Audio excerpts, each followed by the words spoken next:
Hey guys, you guys have tuned into Tough Teens, where we talk about the teen self-help industry. In particular, on this channel, we talk a lot about WASP programs, and in particular, a lot of my experiences were at Spring Creek Lodge in Thompson Falls, Montana. That's where I spent my time. So that's going to be a big focus of this channel is that specific program, as well as the WASP kind of network of programs.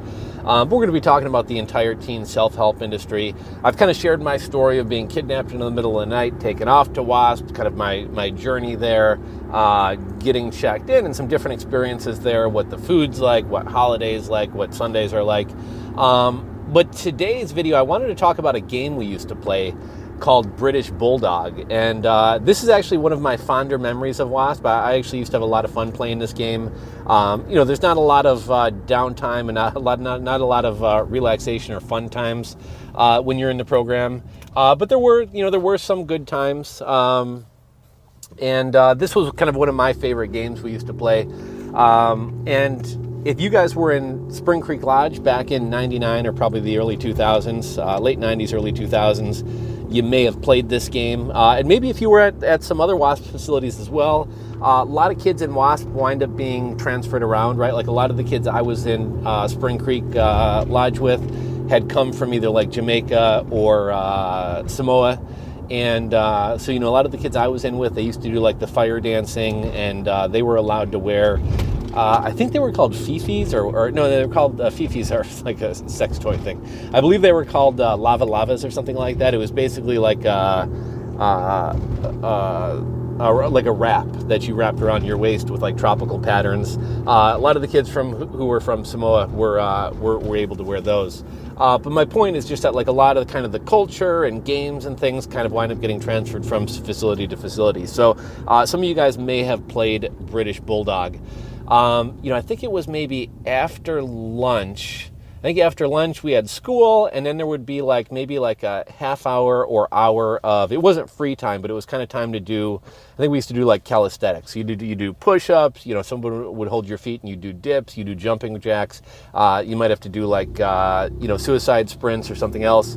Other type of like calisthenic activities, but sometimes they would let us play games. And I had this family father named Brian, and he was kind of he was a more aggressive guy, but he was also kind of a little bit more fun.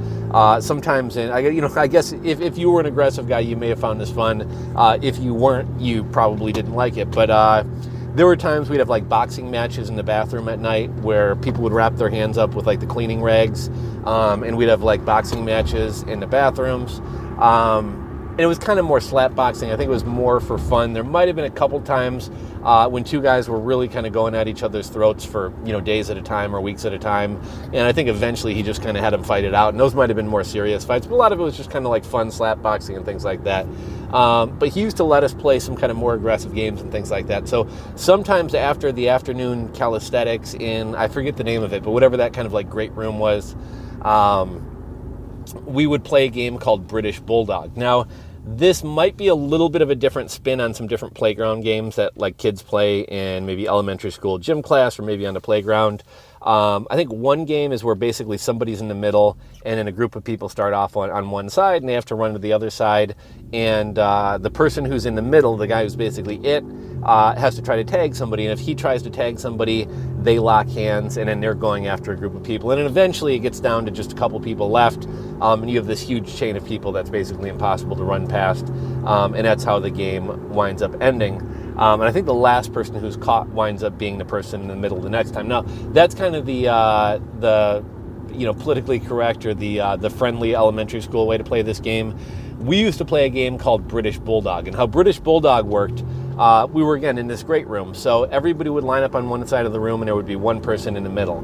Now we turned it into a tackle game. So everybody runs across, and whoever is a British Bulldog has to try to tackle somebody who's running across the room. Now, once they tackle somebody, now there's two British Bulldogs, And the next time people run across the room, if both those guys tackle people, now those guys are in the middle, now you got 4 guys in the middle. And assuming everybody is actually tackling somebody and people aren't breaking tackles and running across successfully, essentially every single time the amount of British Bulldogs is going to double. So it goes from 1 to 2, 2 to 4, 4 to 8, 8 to, you know, you guys get the point.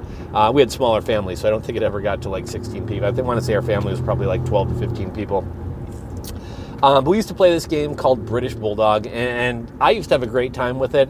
I would say out of the 12 or 15 guys in my family, I would say probably everybody but 2-3 guys were like pretty aggressive guys who didn't mind like wrestling and fighting and were a little bit more aggressive. There were probably 2 or 3 guys in my family who just weren't at all aggressive or were a little bit more timid. I'm sure they probably hated this game. And eventually the game did wind up getting shut down. I think we had a couple of injuries. I think somebody like wound up hurting their leg. Like it wasn't like terrible to where they had to go to the hospital. Not that WASP would really take you to the hospital, right? Like there's been instances of people dying or having like serious injuries and medical conditions because they weren't taken to professional healthcare providers when they needed to be. You needed to be hurt pretty bad to wind up being taken like into town to an actual doctor or an urgent care or a hospital or whatever else.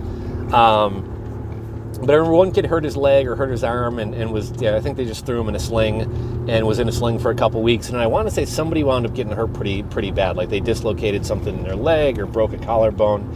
And that kind of put an end to the British Bulldog game. That was one of my like fonder memories of being at Spring Creek Lodge, right? Like you kind of got to get some aggression out. If you were into like football and wrestling and tackling people, which, you know, most younger guys with a lot of testosterone are kind of into being a little bit more aggressive and kind of fighting, wrestling, things like that. I used to think it was a great time and it was a fun game and I was pretty good at it, so I used to like it. But that was British Bulldog. So let me know, when you guys were in the WASP programs, did you guys play British Bulldog, or were there any other games that were kind of like unique to there or fun to there? That like you'd only seen in Spring Creek or you'd only seen in WASP programs.